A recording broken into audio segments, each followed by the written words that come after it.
Topic से आज हमें स्टार्ट करना है। इस टॉपिक पे हमें ये जानना है, this topic is utilities and applications of emotional intelligence in administration and governance.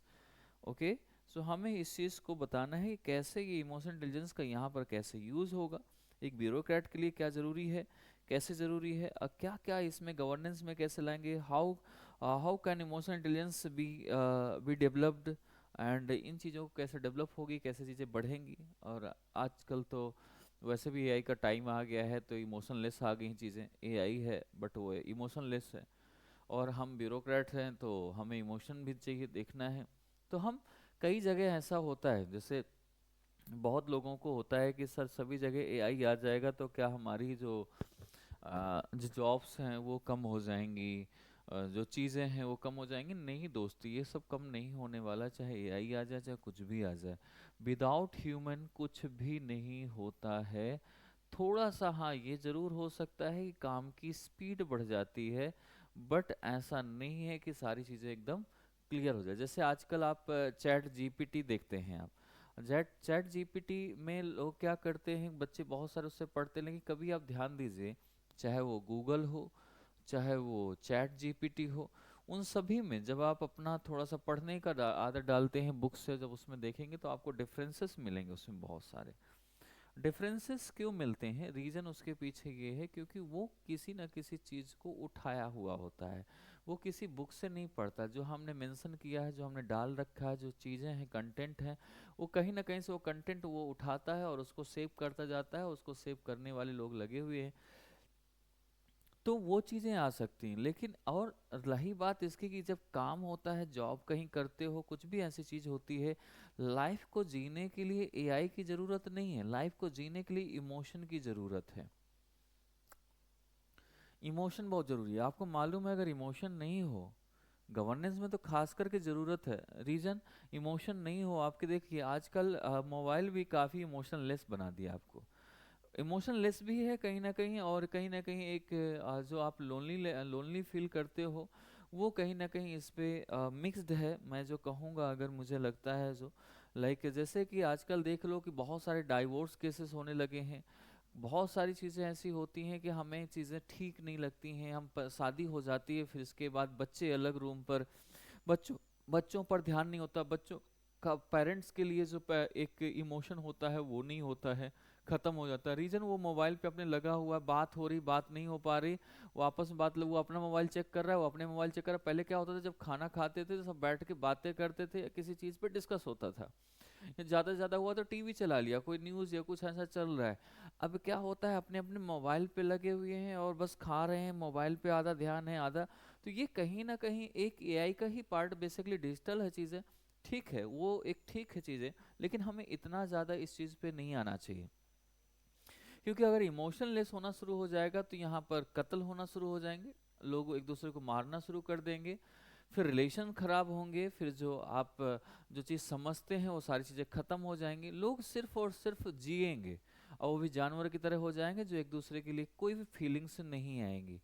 ठीक है। जैसे एक मूवी अभी हाल ही में एक मूवी आई थी, शाहिद कपूर की और किसी की, कृति सेनन है, उनके साथ, एक एआई के ऊपर ही बना था। उस एआई से लव हो जाता है सारी चीज़ें। तो वो एआई से लव हो सकता है, चीज़ें अच्छी लग सकती हैं, लेकिन वो आगे फ्यूचर में अगर कुछ भी ऐसी चीज़ें गड़बड़ होती हैं तो उसे रोकना बड़ा मुश्किल हो जाता है। उन चीज़ों को, मशीनरी चीज़ है। ह्यूमन क्या है, ह्यूमन अपनी बातों से, हर चीज़ से वो डील कर सकता है, चीज़ें ठीक हो सकती हैं, सारी चीज़ें वो बता सकती हैं। तो ये सारी चीज़ें इसमें आती हैं। ठीक है, खैर इस सब चीज़ों को छोड़ देते हैं, ये कोई इतना बड़ा मैटर नहीं आता हमारे लिए। लेकिन हमारे एक ब्यूरोक्रेट के लिए इसलिए ज़रूरी होता है क्योंकि ये कुछ भी हो जाए, लेकिन ब्यूरोक्रेट्स अगर नहीं रहेंगे तो देश नहीं चल पाएगा। देश नहीं चल पाएगा, तो उसके लिए ज़रूरी ये है कि हम इस चीज़ को, इमोशन इंटेलिजेंस को, आपको दूसरे की, सोसाइटी की चीज़ें, लोगों को समझना, वहाँ पर आपके उनके प्रॉब्लम्स को सॉल्व करना, ये बहुत ज़रूरी है। अगर उनमें इमोशन समझेंगे तभी आप बेटर काम कर पाएंगे, अगर इमोशन नहीं समझ पाएंगे तो आप काम बेटर नहीं हो पाएगा आपसे, कहीं ना कहीं आप गड़बड़ कर देंगे। तो इसका मतलब है कि जो हमारी कैपेसिटी है, एक्सपीरियंस है, इमोशन एक मोस्ट सिग्निफिकेंट फीचर है लोगों के बीच में, ये कैसा है, ऐसा नहीं है, ये एक ऐसा फीचर है जो कभी एआई में कभी किसी उसमें नहीं आ सकता है। तो ये most significant feature, most significant feature है जो कि हम इसमें रख सकते हैं कि ये इमोशन जो कि कभी किसी एक, देखो क्या है ना, जो एआई होगा वो इमोशन को नहीं समझ सकता, चीज़ों को नहीं समझ पाएगा, क्यों हुआ, क्यों किया होगा कत्ल, अगर कोई चीज़ आदमी एक कॉन्फिडेंस से बोला तो नहीं, जो इमोशनली होगा वो चीज़ों को निकाल पाएगा, उस चीज़ से उस चीज़ को देख पाएगा। तो एक जो हमारी कैपेसिटी है सिग्निफिकेंट, एक एसेंशियल फीचर है ह्यूमन एक्सपीरियंस में, जो कि देखा जाए कि विदाउट इसके एग्जिस्टेंस के हम एक कुछ भी लाइफ में ऐसा लगता है कि कुछ है ही नहीं। अगर इमोशन खत्म हो जाए तो लाइफ जो फुल ऑफ लाइफ है वो कैसी हो जाएगी, not nearly full of life. अभी भी आप देख लो, आपकी इमोशन कभी खत्म होने लगते हैं तो आपके रिश्ते खराब होने लगते हैं। रिश्ते इसलिए खराब होते हैं क्योंकि रीजन ये है इमोशन खत्म है वहाँ। इमोशन नहीं रहेगा, बच्चों के लिए इमोशन नहीं रहेगा, हम चीज़ों को न बच्चों का पेरेंट्स के लिए इमोशन है। तो आज हम लड़ जाते हैं, हम फादर को पेरेंट्स को कुछ भी बोल देते हैं, पेरेंट्स उस चीज़ को दादा दादी को नहीं समझ पा रहे, मतलब जो एक चीज़ जो चल रही है, सिर्फ अपना एक छोटा सा घर, छोटी सी चीजें, बस उतने में लाइफ जीना चाहते हैं। उसमें भी कुछ दिन तक जब तक थोड़ा सा मन अच्छा नया नया है तब तक थोड़ा प्यार अच्छा आता है, जब थोड़े दिन बाद वो फिर अपने अपने मोबाइल में अपने अपने काम में लग जाते हैं, फिर इमोशन खत्म। पहले वही चीज देख लो, आपके पेरेंट्स, आपके दादा दादी, एक ही शादी हुई है और इतनी लाइफ पूरी काट देते हैं और साथ में ही खत्म हो जाते हैं, अपने पूरी लाइफ साथ में बिताते हैं, क्योंकि उनको उस इमोशन ने बांध रखा है, उसके बिना वो नहीं जी पा रहा, उसके बिना वो नहीं जी पा रहा, और हम एक दो साल में ही जी भर जाता है। रीज़न उसके पीछे ये है कि हम उस चीज़ को इमोशनलेस होंगे, इमोशनलेस अगर हो जाएंगे तो हमारी लाइफ जो है वो बिल्कुल ख़त्म हो जाएगी, और ये कुछ नहीं इसमें रह जाएगा। तो एआई एक बेसिकली देखा जाए, जो सॉरी इमोशन जो है, EI not AI, EI is अब हम अगर कहें तो is a crucial role in administration. अगर हम इसको एडमिनिस्ट्रेशन में देखा जाए तो इसका एक क्रूशियल रोल है। कैसे क्रूशियल रोल कैसे है, अब इस चीज को थोड़ा समझें आप। Crucial role, plays crucial role in administration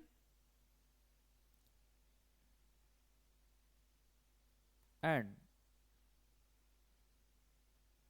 governance. Why, because contributing to effective leadership. अगर ये आपके अंदर ये चीजें हैं इमोशन, तो आपका जो लीडरशिप क्वालिटी होगी वो बहुत इफेक्टिव हो जाएगी। रीजन ये है क्यों इफेक्टिव होगी, इसके पहले हम समझ लेते हैं। क्योंकि आपके जो टीम में लोग हैं, who are working with you, so you can feel them what they want, and they also feel you कि आप क्या चाहते हो। तो एक इमोशन कनेक्शन बनता है। Why most of peoples follow one person, why, because of they feel for him. वो उसके लिए फील करते हैं कि because he is a right person for us and he is living like us and we should follow him, because he is something else and he can do for the society, he can do better for this thing, जो भी है blah blah blah, बहुत सारी चीजें हैं। So we are following him because we are he is look like one of them, one of us। वो हम में से कोई एक है, वो हम में से कोई एक चीज ऐसी, जैसे केजरीवाल, केजरीवाल को फर्स्ट टाइम में चीफ मिनिस्टर कैसे बन गया, लोगों को सालों लग जाते हैं, पार्टी बनाते हैं, टाइम लगता है, और उन्होंने थोड़ा सा आंदोलन में लगे और फर्स्ट टाइम में सीएम बन गए। व्हाई, रीजन जानते हो व्हाई? बिकॉज लोगों को लगा यार ये पर्सन हम में से एक है, एंड ही इज सेइंग कि ये चीजें ऐसे नहीं करेगा, he is not corrupt person, he is a bureau, he was a bureaucrat and he is a very honest person, that and he is one of us and he can do better for us। तो हमने बहुत सारी चीजें assume कर ली उसके साथ। अब चीजें नहीं होती तो हम गाली देने लगते हैं, लेकिन हमें इसलिए उसको फॉलो करना शुरू करते हैं कि हमें से लगता है कि नहीं चीज है यार, हमारे भले की बात कर रहा है। तो वो जो एक कंट्रीब्यूशन है, यहाँ पर भी वही आता है, एक लीडरशिप क्वालिटी आती है आपके अंदर। जब इमोशन आएंगे तो लीडरशिप क्वालिटी का मतलब नहीं, यहाँ पर क्वालिटी से मतलब नहीं, यहाँ पर ये है कि आप दूसरों के इमोशन को समझ पाएंगे या आपकी टीम भी आपके इमोशन को समझ पाएंगे, तो आप लीडरशिप अच्छे, आप डिसीजन सही ले पाएंगे, आप सही गलत का फायदा। अब आप देखो, एक जगह एआई हो, एक जगह ह्यूमन हो, एआई एंड ह्यूमन, अब दोनों अलग अलग स्पोर्ट्स पार्ट है। अब यहाँ पर हमने कहा कि भाई यहाँ पर रियोट्स हो रहे हैं, दंगे हो रहे हैं, you have to go and settle it. तो आपने क्या किया, आप गए, आपने वहां देखा दो पार्टीज हैं जो आपस में झगड़ा कर रही, नहीं मान रही हैं और वो इमोशनली हैं। तो आप वहां गए, पहले आप तुरंत लॉ एंड ऑर्डर नहीं करोगे, यूज नहीं करोगे, you are not using law and order, but you are thinking कि हाउ इट बी सॉल्व, कैसे ये सॉल्व होगा। तो आपने दोनों ये लोगों से बात की, उनकी फीलिंग को समझा, अपना कुछ एक्सप्रेशन दिखाया, अपनी फीलिंग्स दिखाई, या फिर वहाँ के लीडर्स को उनको बुलाया, आपस में बैठ के सारी चीजें। अब यहीं पर अगर एआई होता, AI what what will I do, तो क्या एआई करता, एआई क्या करेगा, एआई क्या करेगा, जाएगा, उसको जो कमांड दिया गया है, you have to go and fire, you have to go and lathi charge, तो what will be happen.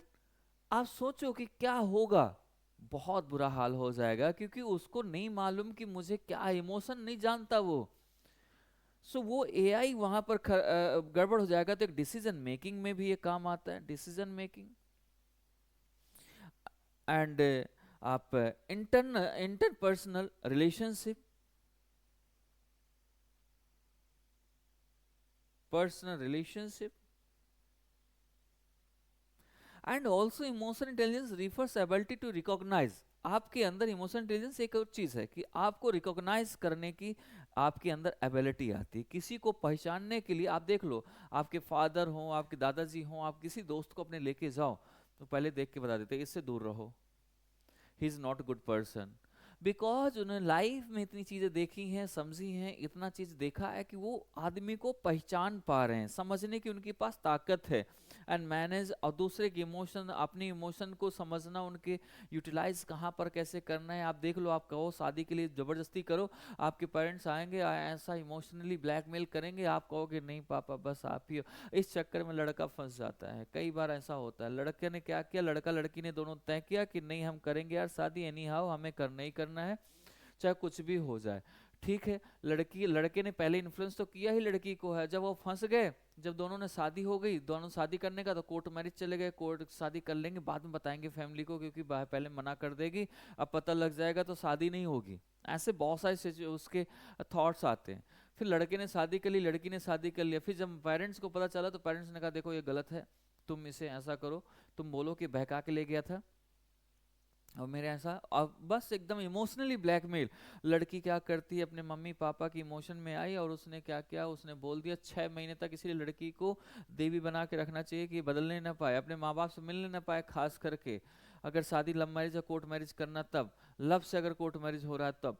Otherwise वो 6 महीने के पहले अगर अपने पेरेंट्स से बोल दिया और अपने पेरेंट्स की तरफ हाँ बोल दिया और उसके पेरेंट्स आपको नहीं एक्सेप्ट किया, तो समझ लो इतना तोड़ती है पुलिस, इतना तोड़ेगी कि दोबारा प्यार करना भूल जाओगे, अपनी खुद की बीवी से नहीं प्यार करोगे, अपने आप से प्यार करना भूल जाओगे। तो ये प्रॉब्लम वहाँ पर आती है। तो यहाँ पर लीडरशिप क्वालिटी, इंटरपर्सनल रिलेशंस, यहाँ पर ये चीज़ें आती हैं। और एक दूसरे के रिकॉग्नाइज करना, अंडरस्टैंड करना, दूसरी ये है कि हम एक दूसरे के इमोशन को समझते हैं। तो ये सारी चीज़ें यहाँ पर आ जाती हैं। ठीक है, तो ये हमारी इमोशनल इंटेलिजेंस की जो मुझे एक आपको बताना था, एक समझाना था, वो ये है।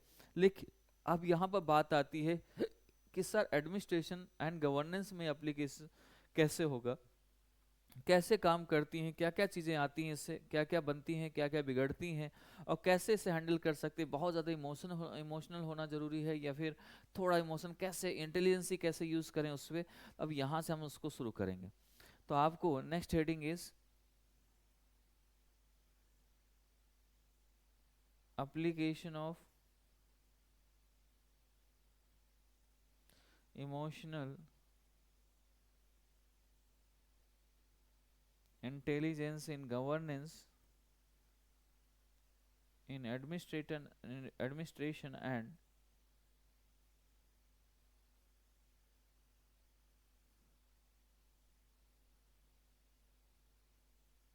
and governance।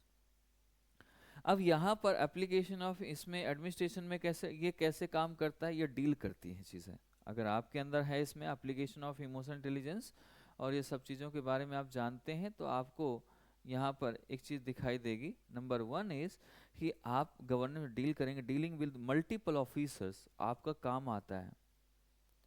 आपको मालूम है ना कि आपके सीनियर भी हैं, आपके जूनियर भी हैं, आपके कलीग भी हैं साथ में, तो आपको बहुत सारे लोगों के साथ डील करना पड़ता है।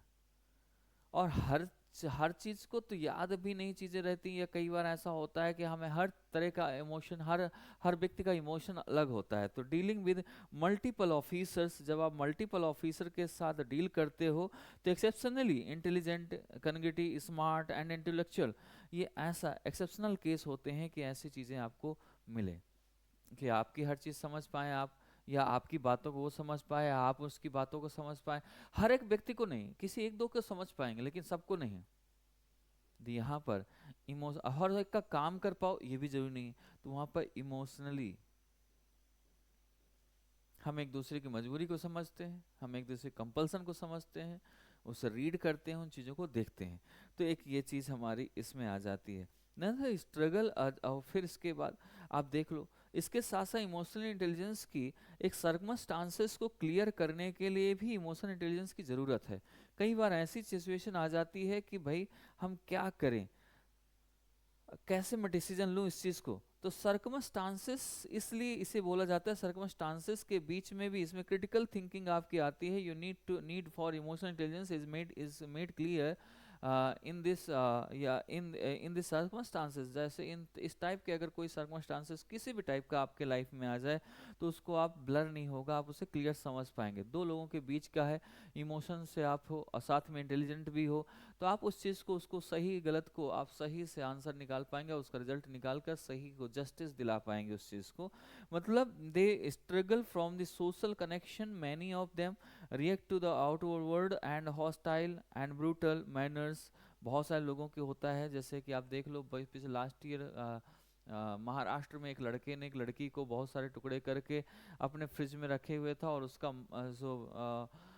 जो मांस था, मीट था, वो कुत्तों को खिलाता था। वो क्यों? क्योंकि ऐसा उसके पास इमोशंस नहीं थे, उसके समझ नहीं आया उसका चांसेस में कि मैं कैसे सोचूं, कैसे नहीं सोचूं, क्या करूं, इसको छोड़ देना चाहिए कि नहीं, ये जो भी उसका मैटर रहा होगा। तो ऐसे तो कोई नहीं करता है कि किसी को काट डाला उसने। तो ये जो चीज़ें आती है ना, इंटेलिजेंस उसके अंदर नहीं थी, लड़की के पास भी इंटेलिजेंस नहीं थी कि ये इतना करता है, कुछ भी कर सकता है, इससे थोड़ा सा दूरी बना के रखें। लेकिन प्यार है, अंधा होता है, क्या कर सकते हो। अंधी तो चीज़ें हैं ही है, अंधी जब चीज़ हो जाती है कोई, तो हमें दिखाई नहीं देता। ये फिल्मों की बात अलग है कि लव एंड वॉर में सब कुछ जायज़ है, प्यार अंधा होता है, कुछ अंधा नहीं होता है। आपको समझना चाहिए, आपका गोल क्लियर होना चाहिए, आपका विजन क्लियर होना चाहिए, आपका वे ऑफ लाइफ क्लियर होना चाहिए, कैसे आप लाइफ जीते हो, और कैसे आपकी लाइफ में सेट हो पाएगा कोई, और या आपके लाइफ में दूसरा कैसे सेट हो पाएगा। दोनों चीज़ों को, क्या हमारी चीज़ें ठीक हैं, क्या हम लगभग ऐसी चीज़ें हैं जो दोनों की फैमिली लगभग मैच कर रही हो। कई बार ऐसा होता है कि मैं ये नहीं कहता कि आप बड़ी फैमिली छोटी फैमिली को देखो, या ऊंच नीच की बात कर रहा हूँ, लेकिन कई बार ऐसा होता है कि उसकी फैमिली में, ये फैमिली वाले अगर ऐसा है कि ऊपर नीचे है, आप रिच और पुअर की बात है, या मिडिल फैमिली की बात है, तो कहीं ना कहीं उसकी फैमिली से मिलिए, उससे जुड़िए, सब कुछ। फिर इसके बाद आप रिलेशन आप बढ़ाना चाहते हैं, देन आगे स्टेप, नेक्स्ट स्टेप पे तभी जाइए। ऐसा कुछ नहीं कि स्टेप आप पहले ले लें, बाद में फिर कुछ नहीं रह जाता पछताने के लिए, है ना। तो ये चीज़ें हैं, यहाँ पर भी इमोशनल इंटेलिजेंस की बहुत ज़रूरत है। तो यही चीज़ है, आपकी गवर्नेंस में भी ऐसा होता है कि बहुत सारी चीज़ें आपके सामने हो रही होती हैं, और आप मैनेज नहीं कर पाते कि हम रिलेशनशिप मैनेज करूं, या फिर मैं एडमिनिस्ट्रेशन मैनेज करूं, या कैसे मैं क्या करूं। तो उस चीज़ को समझने के लिए आपको इमोशन के साथ साथ इंटेलिजेंसी की ज़रूरत पड़ती है। इसी को बेसिकली इमोशनल इंटेलिजेंस कहते हैं। इसका, इसमें मैनेज करना, administration must be overcome a number of obstacles, जानते हैं ऑब्स्टैकल्स। तो जो ये है, ये चीज़ें आ रही हैं, तो इस चीज़ को सॉर्ट आउट करना आपका काम है। अब एडमिनिस्ट्रेशन से सिटीजन के बीच में इंटरफेस कैसा आता है, उस चीज़ को थोड़ा सा देखें कैसे। अब आप ब्यूरोक्रेट हैं, तो अब यहाँ से जाहिर सी बात है कि एडमिनिस्ट्रेशन और सिटीजन दो चीज़ें आएंगी आपके बीच में। आप एडमिनिस्ट्रेशन पावर में हैं, आप एडमिनिस्ट्रेशन में हैं, आप you are the part of administration and citizen. Citizen it means, आप जानते हो, people of the country, citizen. अब इसमें इंटरफेस की बात कर रहे हैं। हम क्या करते हैं कि आपको जब जब आप ब्यूरोक्रेट बनते हैं, एज अ ब्यूरोक्रेट आपका काम क्या है? आपका काम है कि पब्लिक सर्विस इंश्योर करना। क्या काम है? Public services ensure impartiality. मतलब कभी ऐसा नहीं होना चाहिए कि आप किसी का पार्शियलिटी करें। इम्पार्शियलिटी के साथ आपको सर्विस इंश्योर करनी पड़ेगी अपनी। एंड इफेक्टिवनेस होनी चाहिए आपकी, effectiveness. And compassion. And citizens के साथ कैसा रहना चाहिए? फ्रेंडलीनेस। ये नहीं कि हम उसे ये दिखाएं कि नहीं भाई हम आप कुछ नहीं हो और मैं ही इसमें सब कुछ हूँ, मैं पावर में हूँ तो आपकी मैं कुछ भी आपके साथ गलत कर सकता हूँ। नहीं, आपको फ्रेंडलीनेस जिससे कि वो आप पे बिलीव कर सके, आपसे अपनी हर चीज़ बता सके। नंबर वन चीज़, इसलिए इसमें इन्वॉल्वमेंट इसका बहुत ज़रूरी है। इसलिए लोगों के साथ इन्वॉल्व होना, लोगों के साथ जो लोग हैं, पीपल हैं, सिटीजन्स हैं, तो you have to associate with the peoples. आपको एसोसिएट करना पड़ेगा लोगों के साथ, तभी उस चीज़ को एसोसिएट विद पीपल, तभी उस चीज़ को लेकर आप वहाँ पर काम कर पाएंगे, तभी आप उसको समझ पाएंगे, तभी उसकी समस्याओं को समझ पाएंगे। कई बार बहुत सारे लोग हैं जो पुलिस को देखकर ही आधी चीज़ें भूल जाता है, वो एक्सेप्ट कर लेता है हर चीज़ को, नहीं भी किया होता तो कह देता है क्या ही होगा, मारा जाऊंगा, इतना पैसा देना पड़ेगा, इससे अच्छा है कि कबूल कर लो, 2 दिन 4 दिन 10 दिन महीने भर 2 महीने साल भर जेल में रहूंगा फिर छूट जाऊंगा, लेकिन मैं मार इतना मैं अपने घर को परेशान नहीं करना चाहता, ये चीज़ें नहीं करना, तो प्रेम से वो चीज़ चली जाती है। बट वो गलत है, हमें उस चीज़ को थोड़ा सा ध्यान देना चाहिए। सिविल जो एम्प्लॉयज है, सिविल एम्प्लॉयज सिविल सर्वेंट के हैं, मस्ट बी इमोशनली, उसे क्या क्या होना चाहिए वो चीज को देख लो। Must be emotionally, socially and ethically, ethically component addiction of holding their duty. जब भी अपनी ड्यूटी करें उस टाइम पर इन सब चीज़ों को अपने अंदर रखना चाहिए ड्यूटी के दौरान। During duty he has to remember all these things, all these words, or not only remember, also follow, उसे फॉलो भी करना चाहिए, करना पड़ेगा, तभी वो ठीक से रेगुलेट कर पाएगा, तभी ठीक से अपना काम कर पाएगा। कोड ऑफ कंडक्ट उसका तभी होगा। अच्छा, कोड ऑफ कंडक्ट, अब यहाँ पर ऐसा एक एग्जाम्पल है, एक रिटायर्ड आईएएस है ओपी चौधरी, जानते हैं ये कहाँ छत्तीसगढ़ में थे ये?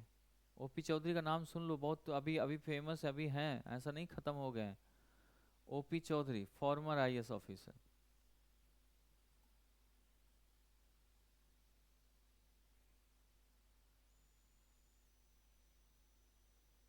ओपी चौधरी की बात करें, इन्होंने लोकल ट्राइब्स के बीच में और गवर्नेंस के बीच में एक पुल का काम किया है।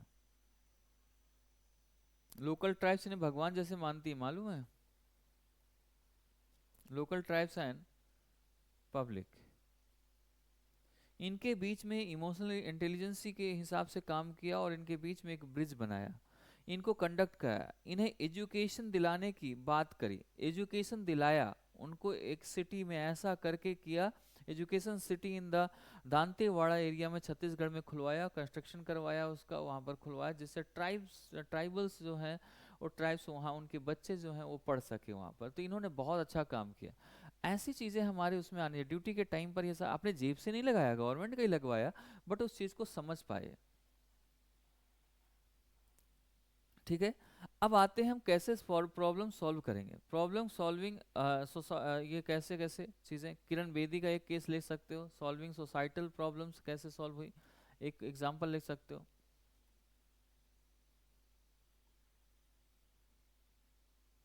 सोसाइटल प्रॉब्लम्स,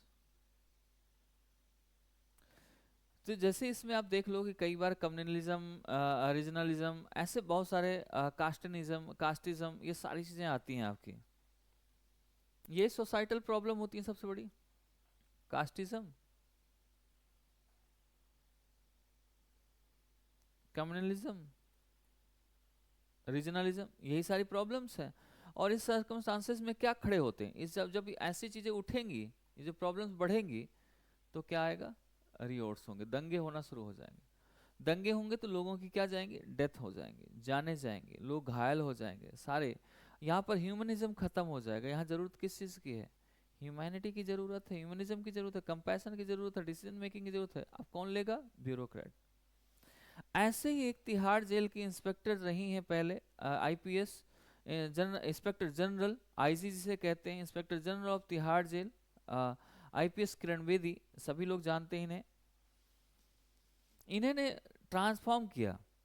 जब जेल गए, जेल जाने के बाद एक मॉडल जेल उसका बाहर किया, उसमें एक न्यू लाइफ स्किल और सोसाइटी के साथ कैसे इंटीग्रेट करें उस चीज़ों को सिखाना शुरू किया इन्होंने। एक नई इन्होंने स्किल लेकर आया जो कि बहुत अच्छा इनोवेटिव आइडिया था। ऐसे इनोवेटिव आइडियाज़ आपको भी लाने पड़ेंगे। अब आते हैं हम इसमें कि और क्या क्या चीज़ें हमारी इसमें आएंगी, उन चीज़ों को भी देखेंगे।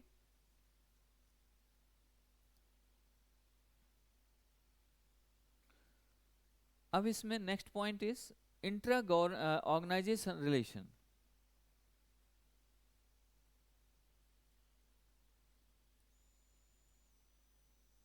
Intra organisation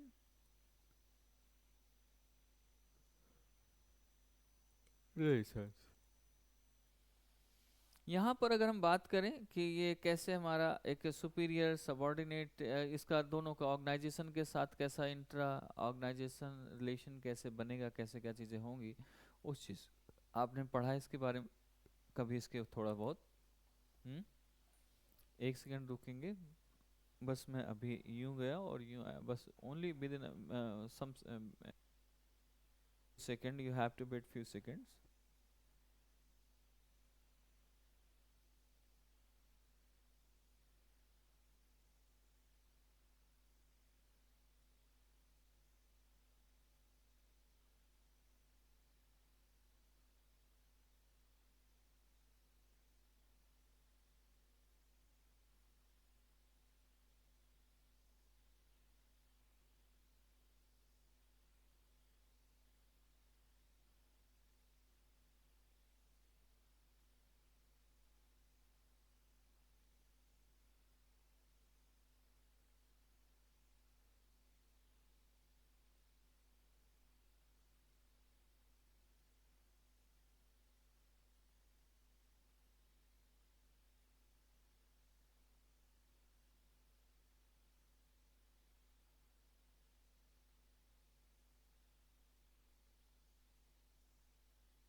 thank you and sorry.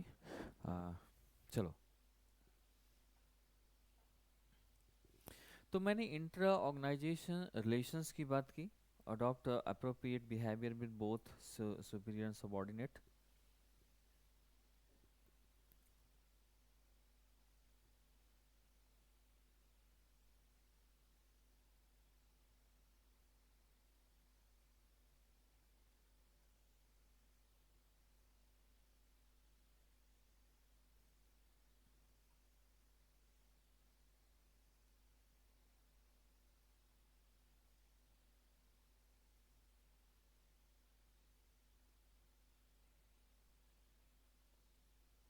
ठीक है, यहाँ पर क्या है कि जब जैसे कभी इंटर ऑर्गेनाइजेशन रिलेशंस की बात करते हैं, जब वाइल हैंडलिंग ट्रांसफ़र प्रमोशन की जब बात आती है, तो इसमें हमें ये नहीं देखना कि उसकी टेक्निकल एबिलिटी के due to the attention merit and technical ability हम कैस किस बेस पर उसका ट्रांसफ़र करना चाहिए, किस बेस पर हमें उसको देखना चाहिए, प्रमोशन करना चाहिए। Handling transverse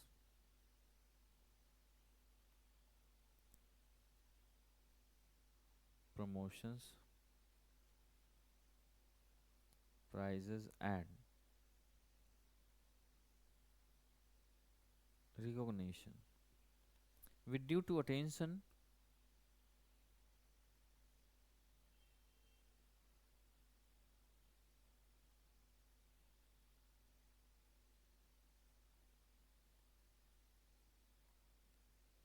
attention to merit and technical ability, taking into the consideration the sincere concern of the person। अब देखना ध्यान से, इस चीज़ को समझने के लिए थोड़ा सा दिमाग चाहिए, थोड़ी चीज़ें चाहिए, तो आपको इस चीज़ को समझ आएगा तभी कि जैसे हमने बात की कि यहाँ पर कुछ चीज़ें हैं जैसे प्रमोशन ट्रांसफ़र प्राइजेस, कुछ भी ऐसी बात होती है, इस चीज़ को यहाँ पर मेरिट टेक्निकल एबिलिटी के थ्रू उसकी वजह से कहीं ऐसा ना हो, हमें उसकी एक इमोशनल इंटेलिजेंस से हमें ये देखनी चाहिए कि भाई इसने काम क्या किया है, इमोशनली में नहीं कि यार उसको ज़रूरत है तो वहाँ पर कर दो, अब अपनी फैमिली के बिना नहीं रह पा रहा तो वहाँ कर दो। मतलब फिर आपको कोई जाना नहीं चाहेगा ना एक जगह से दूसरी जगह, कैडर वहीं लेगा जहाँ उसे अच्छा लगेगा, अपने घर के पास ले लेगा, घर का काम भी करेगा, फैमिली के साथ रहेगा, बहुत सारी चीज़ें आ जाती हैं। अब फिर ब्यूरोक्रेट्स को गवर्नमेंट तो इतनी सुविधा दे ही रही है, तो फिर प्रॉब्लम क्या है इस चीज़ की। तो उस चीज़ को यहाँ पर चीज़ें हमारी आती हैं कि हमें इस चीज़ टेक्निक आपकी अगर ज़रूरत यहाँ पर है तो यहीं पर रहेंगे, टेक्निकल एबिलिटी आपकी है तो आपका रहना जरूरी है, दूसरे का रहना जरूरी नहीं है। ठीक है, बेटर डिसीजन मेकिंग मैंने बताया, जब कॉम्प्लेक्सेस आते हैं तो वहाँ पर हमें इस चीज़ों की जरूरत पड़ती है।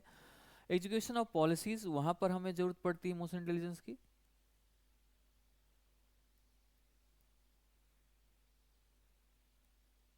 एजुकेशन ऑफ पॉलिसीज, क्यों?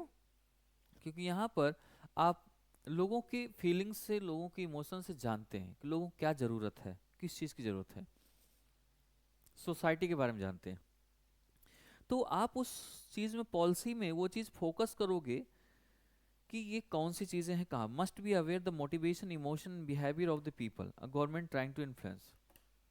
ठीक है, तो इस चीज़ को हम देखेंगे, इस चीज़ को हम समझेंगे, तभी हमारी चीज़ें ठीक हो पाएंगी। क्या अप्रोच होनी चाहिए सोसाइटी के लिए, कैसे ठीक होंगी चीज़ें, तो वो जो सारी चीज़ें हैं ना, वो आपके पॉलिसीज़ में वो इमोशनल इंटेलिजेंस ही आएगा जिससे आप पॉलिसीज़ को सही से इम्प्लीमेंट कर पाएंगे, सही से बना पाएंगे और सही से लोगों के लिए सोच पाएंगे। ठीक है, बेटर कम्युनिकेशन हो जाएगा, लीडरशिप स्किल्स आ जाएंगे आपके अंदर, ये सारी चीज़ें हमने ऑलरेडी डिस्कस किया है। अब आता है एक बिल्ड द ट्रस्ट, सबसे इंपॉर्टेंट पॉइंट है ये, build trust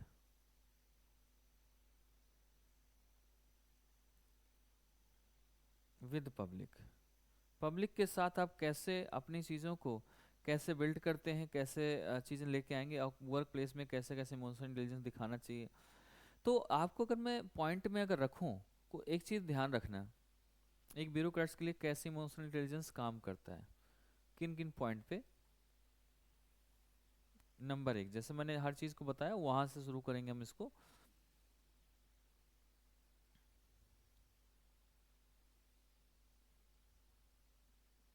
number one is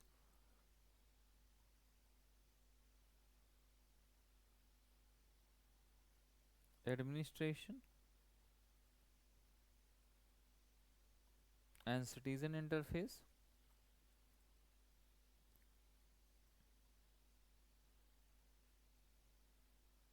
number two,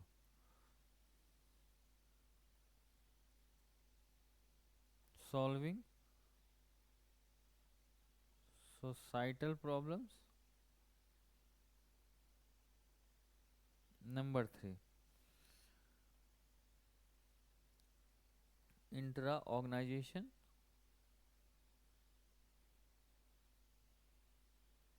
relations. Number three, better decision making.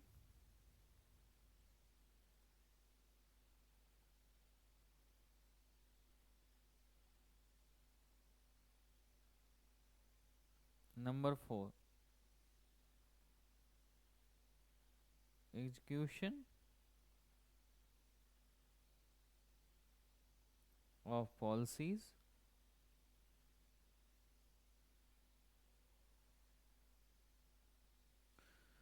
Motivating subordinates.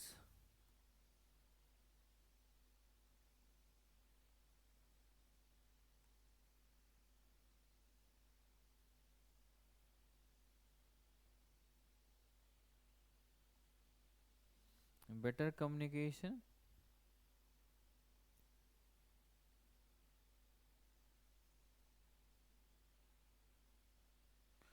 इसके बाद stress management.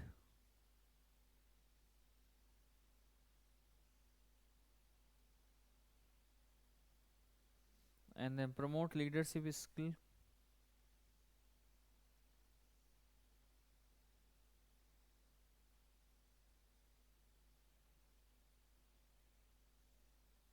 skills and build the trust with public,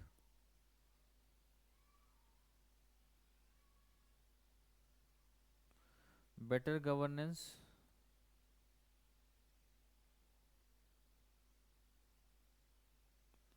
and balancing public life and personal life.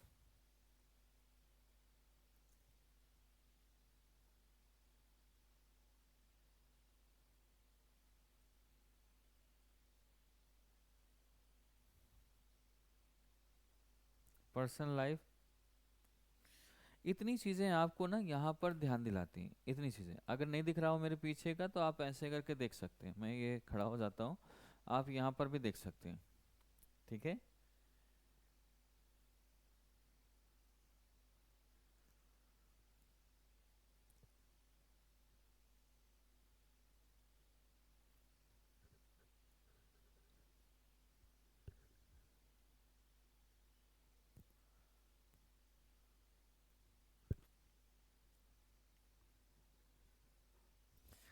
ये सारी चीज़ें आप यहाँ से देख ही रहे होंगे। ये ये ये सारे पॉइंट्स आपको मैं एक एक करके समझा भी दूंगा। ठीक है, आप इसको लिख लें।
ओके सॉरी, अब आ रही है? वॉइस नहीं आया? Okay okay okay okay okay, अब आ रहा है साउंड? कब से नहीं आ रहा? काफी टाइम हो गया क्या? अब आ रहा? Now I am audible? अब मैं ऑडिएबल हूँ? Now I am audible? Okay, चलो कोई नहीं, लेकिन आप मैसेज तुरंत ही कर दिया तो ठीक है, अगर पहले से नहीं था। और तो यहाँ पर एक बिल्ड करना, एक कैसे इसका वो होगा, कैसे लोगों के साथ, तो यानी यहाँ पर मैं बता दूँ आपको कि पब्लिक ट्रस्ट का मतलब यहाँ build the trust with the public, because you are a bridge, you are a bridge to between the public and government. So that's why you know very well how to connect with the public, how to connect, how to solve the problems of the public, why public will support you, how public trust trust about the government के बारे में trust करे, कुछ ऐसा चीज़ें हैं जो government को क्यों ट्रस्ट करे, व्हाई पीपल ट्रस्ट गवर्नमेंट, तो क्यों करता है, क्यों ऐसी चीज़ें होती हैं। तो यहाँ पर आपको एक एक आप ब्रिज का काम कर रहे हैं, आप वहाँ पर हैं, और उस चीज़ को यहाँ पर आप देखेंगे कि उस चीज़ को लेकर यहाँ पर पब्लिक के साथ वो एक कनेक्ट बना है, उसका वो बना रहा है। पब्लिक आपको फॉलो क्यों करती है? क्योंकि उसे लग रहा है कि you are the person who are working for us, not अपने लिए नहीं आप काम करें, हमारे लिए काम करें। पब्लिक को ऐसा लगना चाहिए कि मेरे लिए काम कर रहा है, और उन्हें एक सही लैंग्वेज में भी, अब पता लगे पब्लिक कुछ ऐसा सोच रही है, कुछ बोल रही है जो आपको लैंग्वेज समझ ही नहीं आ रहा है, और आप अपनी किताबों की पढ़ी रटाई लैंग्वेज बोल रहे हो, वो लैंग्वेज भी आपको लाना पड़ता है, स्लैग लाना पड़ता है कि जो उनकी लोकल लैंग्वेज में जो उन्हें समझ आ पाए, मतलब एक नॉर्मल से नॉर्मल पर्सन आपकी बात को समझ पाए। तो you have to use your language as a simple language, everybody can understand what you are speaking, and also you have to do work for them, and they can realize, they can feel it कि you are working for them. So that is the main thing which can be could build build the trust, वो जो आपका trust बना सकती है, कुछ ऐसा हो सकता है, वो यहाँ पर है। इसका बेटर, यहाँ पर बेटर सोल्यूशन, या आपके बैलेंस लाइफ में सारी चीज़ें यहाँ पर आपकी यहाँ पर मिलती जाती हैं, यहाँ पर आपको दिखती जाती हैं कैसे कैसे आप बैलेंस रखना, आपको ये भी मालूम होता है कि पर्सनल लाइफ और प्रोफेशनल लाइफ में कैसे हमें ध्यान रखना है, वो चीज़ें भी आपको यहाँ पर दिखती हैं। तो ये भी चीज़ें आपकी लाइफ में आती हैं। कई बार ऐसा होता है कि हमारी पर्सनल लाइफ में हम बहुत ज़्यादा प्रॉब्लम में होते हैं, और उसी पर्सनल लाइफ का भड़ा हम प्रोफेशनल लाइफ में लेके आते हैं। नहीं, आपको ये मालूम है कि मुझे पर्सनल लाइफ में इमोशनल जितना हूँ, मुझे अपने ड्यूटी में उतना नहीं दिखाना है, या ड्यूटी में अगर कुछ चीज़ें हुई हैं तो अपनी पर्सनल लाइफ में नहीं दिखाना है, क्योंकि अगर ड्यूटी की चीज़ें मैं पर्सनल लाइफ में लेके आऊँगा तो पर्सनल लाइफ आपकी ख़राब हो जाएगी, पत्नी आपसे रूठ जाएगी, चीज़ें बिगड़ जाएंगी, घर में लड़ाई हो जाएगी, क्योंकि वो नहीं जानती कि why are you angry at her, क्यों उस औरत पर गुस्सा हो, या अपनी पेरेंट्स पर क्यों गुस्सा हो, अपने बच्चों पर गुस्सा हो, वो नहीं जानते हैं। बिकॉज आपने ड्यूटी की है और आप जानते हो, तो उसे घर पर क्यों, वो उसको वहाँ तक छोड़ो, घर वालों से घर का अलग, वहाँ से वहाँ अलग उसका, और वहाँ की पत्नी से कोई लड़ाई हो जाए, घर पे कोई ऐसे बात हो जाए, और ड्यूटी पे अपने जूनियर को, अपने साथ वाले को, किसी को कुछ बोल दो, ये डिसीजन गलत ले लो, तो वो दोनों को हमें बैलेंस रखने में भी हेल्प करता है इमोशनल इंटेलिजेंस। ठीक है, हैंडल करना कि नहीं यार, तेरे लिए मैं टाइम बहुत देता हूँ, मैं थोड़ा ड्यूटी में रहता हूँ, लेकिन ठीक है, मैं तुम्हारे लिए ही जी रहा हूँ। बस बहुत सारी चीज़ें हैं जो इमोशनली उसको हम वो टैकल कर सकते हैं। अब इसमें क्या होता है कि वर्क प्लेस में हमें क्या क्या चीज़ें ध्यान देनी है, कैसे कैसे चीज़ें ध्यान देनी होती हैं। अगर यूटिलिटी अगर देखें हम गवर्नमेंट में, वो सॉरी, जो अगर हम वर्क प्लेस पर, तो उस चीज़ को थोड़ा सा हम देख सकते हैं। Emotional intelligence at workplace. Emotional intelligence has been discovered to be help with the daily life and workplace, दोनों में हमारी हेल्प करता है। इमोशनल इंटेलिजेंस हमारे उसमें हेल्प करता है, डेली लाइफ में जीने में हेल्प करता है, और प्लस आपकी वर्क प्लेस पे भी काम करता है। दोनों जगह हमारा ये हेल्प करता है, क्योंकि अगर ये नहीं हुआ तो हमारी दोनों चीज़ें लाइफ ख़राब हो जाएगी। जब ऑफिस इन्वायरमेंट एक आइडियल लोकेशन पर हो, या कुछ एम्प्लॉय का कैसे क्या चीज़ें इमोशनल इंटेलिजेंस नहीं होगा, तो चीज़ें हमारी गड़बड़ होती हैं। जब कभी हायर किया जाता है, जब कभी गवर्नमेंट आपको हायर करती है, कुछ ऐसा होता है, ठीक है। तो उसमें होता क्या है, चीज़ें कैसे बनती हैं, कैसे आप क्या क्या चीज़ें देखी जाती हैं जब भी कभी किसी का इंटरव्यू होता है, या आप भी जब यूपीएससी का इंटरव्यू देंगे तो आपको समझ आएगा। हायरिंग टैलेंटेड डिजायरेबल कैंडिडेट कैसे कैसे होनी चाहिए। पहला तो उसका परफॉर्मेंस इवैल्यूएशन कैसा होगा। परफॉर्मेंस मतलब वो लड़का अभी उसका कॉन्फिडेंस कैसा है, उसका अगर प्राइवेट कंपनी में जाता है तो कैसे उसका टैलेंटेड है कि नहीं, उस लायक है कि नहीं, डिजायरेबल है कि नहीं, इच्छा शक्ति है कि नहीं, केवल ऐसे ही ज्वाइन कर रहा है, टाइम पास कर रहा है, वो चीज़ें। Desirable and talented plus performance देखना होता है। मोटिवेटेड है कि नहीं है, ये कोई ऐसा तो नहीं कि सिर्फ टाइम, और ये भी मोटिवेटेड नहीं रहे, ये को वर्कर है कि नहीं, साथ में लोगों के काम कर सकता है, मेल फीमेल के साथ कि नहीं, या फिर मेल है तो मेल के साथ ही काम करेगा, फीमेल है तो फीमेल के साथ नहीं नहीं नहीं नहीं, मेरे तो हाथ छू जाए तो मुझे बुखार आ जाता है, ऐसा वाला सिस्टम नहीं, दोनों के साथ काम करना आना चाहिए। पॉजिटिव इन्वायरमेंट बनाकर रखते हो कि नहीं रखते हो, दैट इज़ इम्पॉर्टेंट ऑल्सो। आपके कन्फ्लिक्ट अगर सेटलमेंट कुछ ऐसी आती हैं, कन्फ्लिक्ट्स है तो उनको सेटलमेंट करना, नेगोशिएशन करना आपको आना चाहिए, सेटलमेंट करना एंड नेगोशिएशन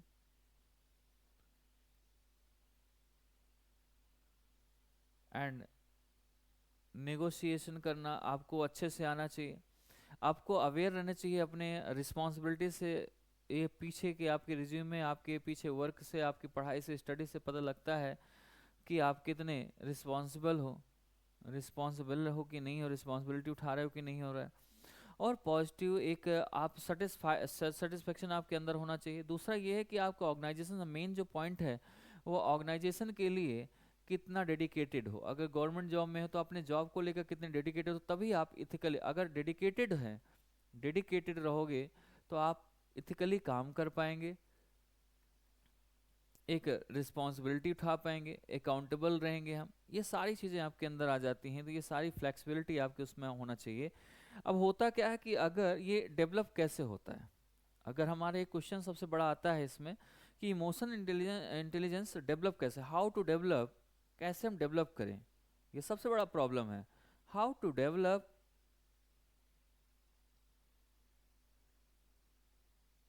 सॉरी,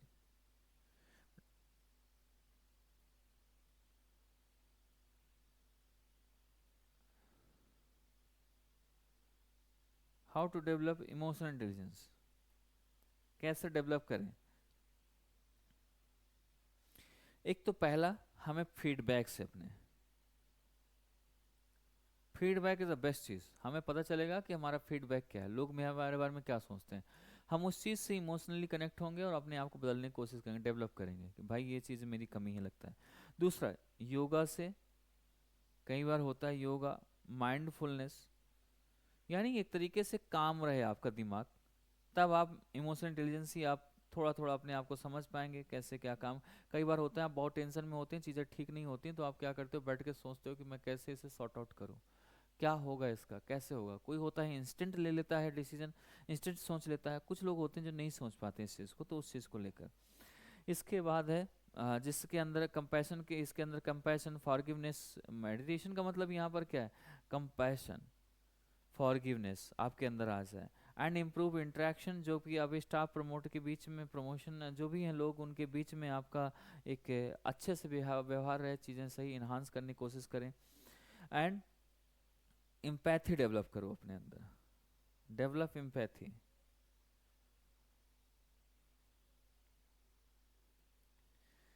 ट्रेनिंग ले सकते हैं आप, प्रोग्राम, ट्रेनिंग प्रोग्राम्स, वर्कशॉप ऐसे ज्वाइन कर सकते हैं। पॉजिटिव पर्सपेक्टिव होना चाहिए, पार्टिसिपेशन, ये सारी चीज़ें इसमें आनी चाहिए।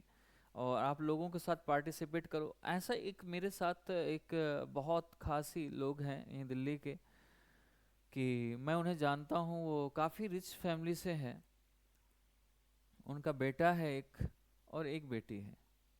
जो बेटा है वो इतना ज़्यादा उन्होंने उसको बना के रखा, इतना ज़्यादा कंजर्व किया उसको, कि ऐसा लगने लगा कि उसे कोई खा जाएगा।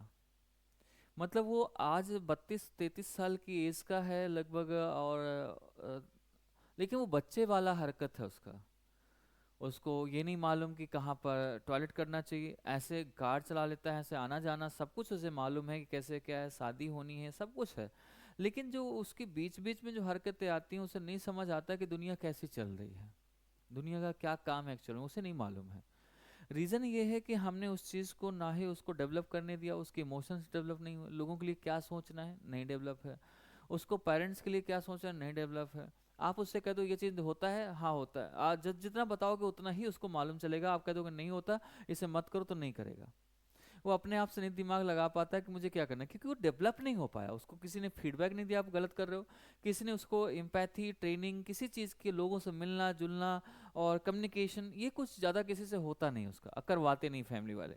उसको ऐसा एक टॉय बना के रखा है कि घर से जाना है, वहाँ तक जाना है, 2-3 गार्ड हैं, वो घर के वहाँ से लेके वहाँ छोड़ देते हैं, घर से ऑफिस तक। ऑफिस में क्या उसके फादर संभालते हैं, वो सिर्फ जाएगा बैठेगा कुछ खाएगा फिर वापस चलाएगा। आज भी वो बच्चों वाली चीज़ें खाता है और उसको डेली का खर्च चाहिए खाने पीने के लिए, यही सब चीज़ें चलती रहती हैं, और बाकी उसके लाइफ में ऐसा कुछ नहीं है जिससे वो कुछ ऐसा कर पाए, जिससे उसकी शादी भी हुई, शादी होने के बाद डाइवोर्स हो गया, होने वाला है सर। तो ये जो चीज़ें आ रही ना, क्योंकि उसके अंदर इमोशन डेवलप नहीं हुआ, चीज़ें सामने वाला आएगा वो एक फीलिंग दिखाना चाहता है, एक चीज़ें करना चाहता है, आपके साथ मिलना चाहता है, क्योंकि आप हस्बैंड हो, आप लविंग होना चाहिए, आप उसकी बातें सुन सको, आप उसकी बातें समझ सको, because she is talking to you. अगर वो बात कर रही है तो आपको उसकी बातों को समझना है, ये नहीं कि आप पुतले जैसे बैठे हैं, आप उसकी सुन ही रहे हैं बात को, ये नहीं नहीं नहीं ऐसा नहीं है, ये नहीं। तो आपको कुछ समझ नहीं आ रहा सही गलत क्या है, कब रोना है कब हंसना है, कुछ नहीं मालूम, क्योंकि आपको जो बता रहा है वो सही से आप तक पहुंचा नहीं रहा, वो आपको एक टॉय बना के रखा हुआ है, क्योंकि आप फीलिंग्स, आपके अंदर फीलिंग्स नहीं, इमोशंस नहीं है, तो ऐसी चीज़ें आती हैं। मतलब आप सीधा सीधा सिंपल सी बात है, एक फाइनल जो हम डिसीजन ले सकते हैं इसमें, conclusion in the field of administration and governance often involves negative challenges, आपके अंदर बहुत आती हैं जब आप और एडमिनिस्ट्रेशन में देखते हैं, गवर्नेंस में देखते हैं, तो उसमें नेविगेटिंग चैलेंजेस भी आएंगे आपके अंदर, navigating challenges, crisis and uncertainties।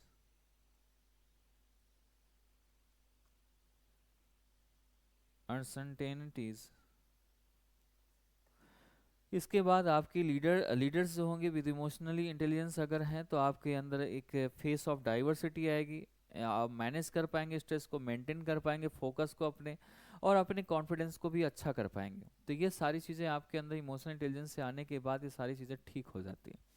तो आज से हमारा इमोशनल इंटेलिजेंस वाला जो चैप्टर है ये हमारा कंप्लीट होता है। नेक्स्ट जो हम इसमें करेंगे वो है हमारा जो हम इसमें पढ़ने वाले हैं, जो हम करने वाले हैं, that is moral thinkers and philosophers. आपको अगर PSIR आपने ले रखा है, या आपने PSIR के साथ साथ आपने सोशोलॉजी ले रखी है,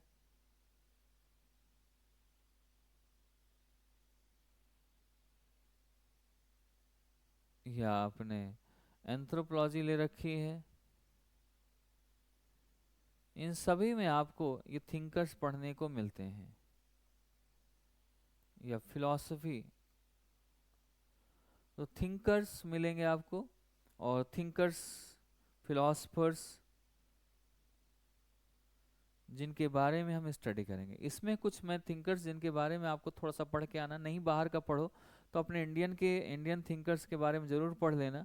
लाइक नंबर 1 इज़ कि जैसे महात्मा गांधी,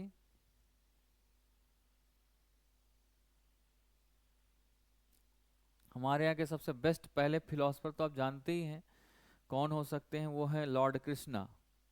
इनसे बेस्ट कौन हो सकता है, गीता में जो उन्होंने लिखा है, चीज़ें जो बताई हैं उन्होंने, लॉर्ड कृष्णा। नंबर 2 महात्मा गांधी कर सकते हैं, गौतम बुद्ध कर सकते हैं, महात्मा बुद्ध, महावीर,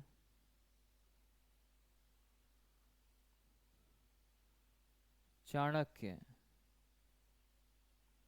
विवेकानंद, आदि शंकराचार्य,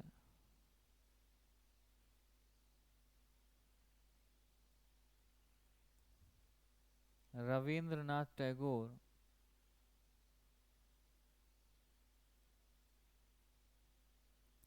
ये हमारे यहाँ के फिलोसफर्स हैं जिनके बारे में आप लिख सकते हो, जैसे नेहरू जी ने भी लिखा है। लेकिन हम इन चीज़ों को भी यहाँ पर हम एक मॉडर्न थिंकर या मिडवल थिंकर या हम एंशियंट थिंकर में अगर जाएं तो हमें ये चीज़ें बहुत सारी चीज़ें ऐसी मिलेंगी जो हम इसमें देख सकते हैं, समझ सकते हैं। तो जैसा मैंने बताया कि इन चीज़ों को बुद्धा हो गए, और इन इन सभी चीज़ों को आज शंकराचार्य हो गए, विवेकानंद हो गए, और त्रिवल्लुवर हो गए, स्वामी विवेकानंद हैं।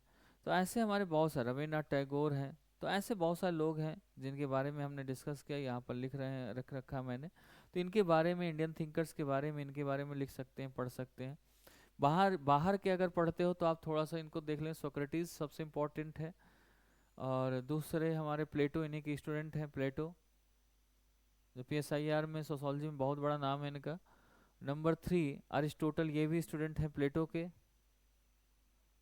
अरिस्टोटल। और इसके बाद इमैनुअल कांट। इमैनुअल कांट अगर पढ़ते हो आप, ये जियोग्राफी में भी है। इमैनुअल कांट हो गए, थॉमस हॉब्स हो गए। अच्छा, एक चीज़ और भी है कि अगर आप थोड़ा सा विदेशी रखते हैं ना, जो थोड़ा सा फॉरेनर जितने भी हैं वर्ल्ड के थिंकर्स हैं उनको रखते हैं, तो आपको बेनिफिट ज़्यादा मिलता है। क्योंकि जब उनके कोटेशन लिखते हैं तो उसे लगता है कि ये ज़्यादा इंटेलिजेंट है। आजकल ये हो गया, फैशन चल गया है। तो एग्जामिनर को लगता है कि यार ये इसने बाहर का भी बहुत पढ़ रखा है। तो उस चीज़ से अपने यहाँ का लिखो, लेकिन बाहर के दो चार उसके एग्जाम्पल दे दोगे तो वो बड़ा खुश हो जाता है इस चीज़ से। जीन जैक्विस हैं हमारे एक, इमैनुअल कांट हैं, ये सारे फिलोसफर हैं जो हम इसमें देख सकते हैं, समझ सकते हैं। तो इन चीज़ों को भी आपको देखना है, इन चीज़ों को भी आपको समझना है, ठीक है। जैसे मैंने बता ही दिया, तो आपको थोड़ा सा इसमें ध्यान देना है, पढ़ के आना है, इनके बारे में स्टडी करना है।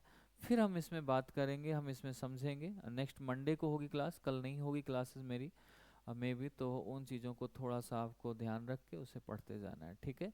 Okay guys, thank you. और हमारे मैक्सिमम मैक्सिमम टू मैक्सिमम अगर पूरा वीक चला तो 1 वीक में कंप्लीट हो जाएगा, अगर पूरा वीक नहीं चला तो 2 वीक में कंप्लीट हो जाएंगी। फिर केस स्टडी करेंगे हम थोड़े दिन, थोड़ा सा अच्छे से केस स्टडी, थोड़ा टाइम लेके करेंगे अच्छे से। तो किसी हर टाइप की केस स्टडी आप पढ़ पाओगे। Okay, thank you, bye bye, take care. मिलते हैं आपसे, तब तक के लिए धन्यवाद।